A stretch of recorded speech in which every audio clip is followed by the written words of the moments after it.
yung forever? Ate, bakit gano'n?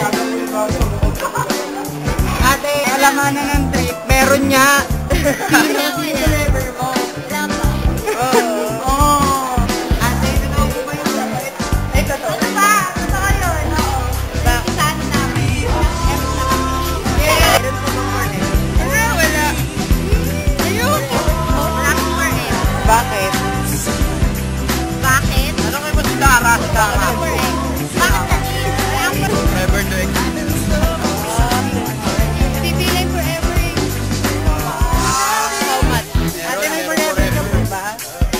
Wala eh. Ate, may forever pa. Wala na forever. Bakit? Wala. Sabi ng boyfriend niyo. Ay, yung boyfriend. Sabi ng boyfriend. Meron.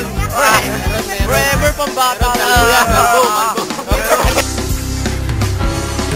Forever? Meron nga nag-exist yun. Sa kanta nga yun eh. More pa nga. Di ba? Forever more. Forever. Forever. Forever. Ano? That is forever. Forever is a word that you can express yourself and feelings. And using your hypothalamus by itself.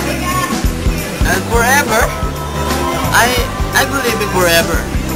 Because my father and mother, they're separate together. That's called forever. You bro, what's forever for you? Forever. F-O-R-E-V-E-R. Forever. I do believe in forever. Like You my believe friend. in forever?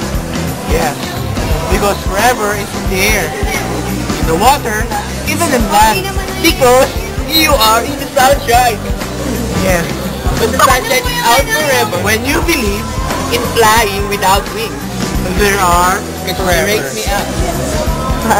That's it. That's all. Bye-bye. Forever? Naniwala ko sa forever. Siyempre. Forever tayo gutom pag wala tayong pagkain eh. Hindi lahat ng bagay. Kasi hindi lahat ng bagay matagal. Kaya yung iba may hangganan, yung iba... Ayun. Yung iba Sa pagkain, may forever. Oh, sa pagkain, forever ang pagkain. Forever. Ewan ko. Forever activity. Sa akin sa rumad to, forever activity, forever presentation. Okay na yun. Yung klase nga kami nun.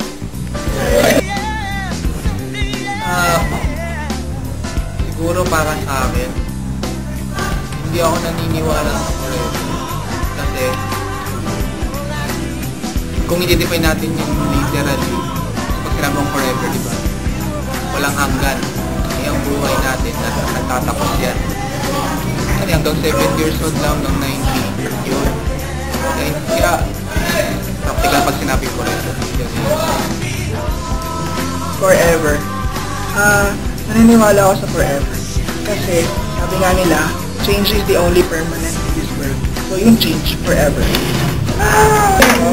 Paano naging forever? Ikaw ang gagawa ng forever. Ngayon kung gusto mo, kaya may commitment eh, yun yung forever. Para pagka decidido kayo, determined kayo na gawing forever, magkakaroon ng forever. Akala mo yun yung forever. Galing yung